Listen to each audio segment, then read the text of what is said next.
guys, my name is Stephen Harris, and I'm going to show everyone how to take your computer apart and clean out the inside. And I'm going to break it down pretty much in 3 steps. It's going to be the preparation, the spraying, and the sweeping. So first, you're going to start by powering down the machine completely. And you want to go to the back of the machine, and a lot of power supplies have a power switch, and you actually want to hit that power switch off before you unplug it. But the power supply has to be unplugged before you start the cleaning process. Some of the USBs are a little optional, but it's recommended that you just go ahead and unplug everything. And then the next step, we're going to start taking the side panel off. Every computer case is different. Some of them might require a screwdriver for this process. I have screws that you can actually take out by hand. It just makes the actual cleaning process a little bit quicker to get started. So now we have the side panel off. And I'll show you the inside of the computer.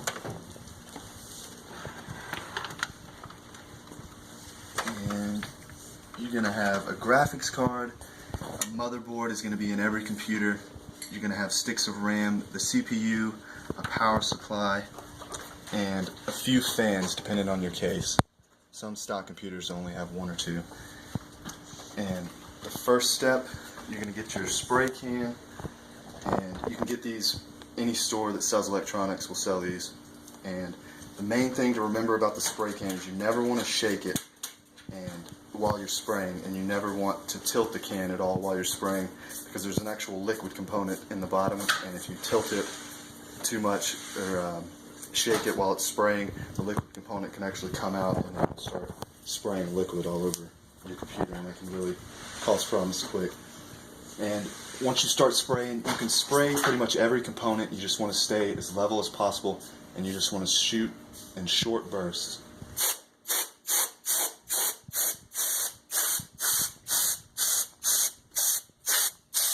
And I've already kind of cleaned my computer a little bit beforehand, but usually you would probably want to actually do the spraying outside, because if you, over too many months, there can actually be quite a lot of dust that accumulates, and you wouldn't want to spray all that dust all over your house. It's not healthy to breathe that later, so that's just not something you would want to spray into your house. But you can spray everything. There will be dust at the bottom of the computer. Pretty much anywhere can be sprayed. And when you're spraying fans, as you can see, whenever you spray a fan, the fan will actually start spinning, and if you spray it too much and the fan spins too fast, it can actually create its own electricity, and that'll create a static charge.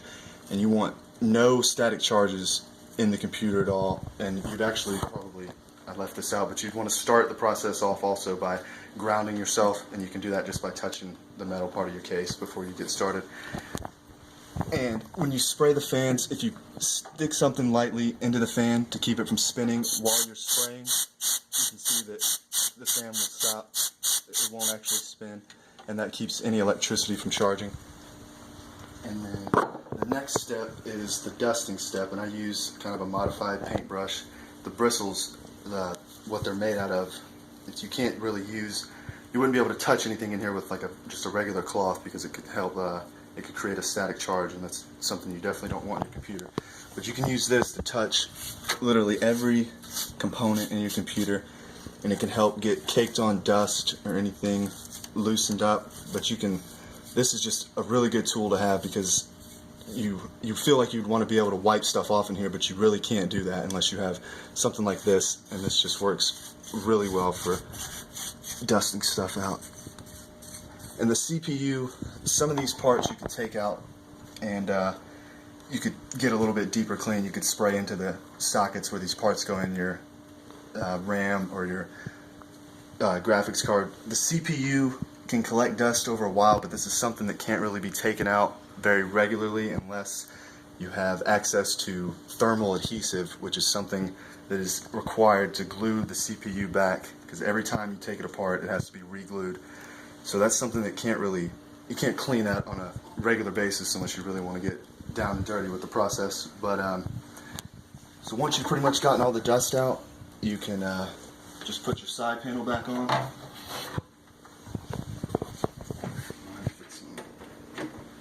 And now your computer's back together, and you cleaned it out.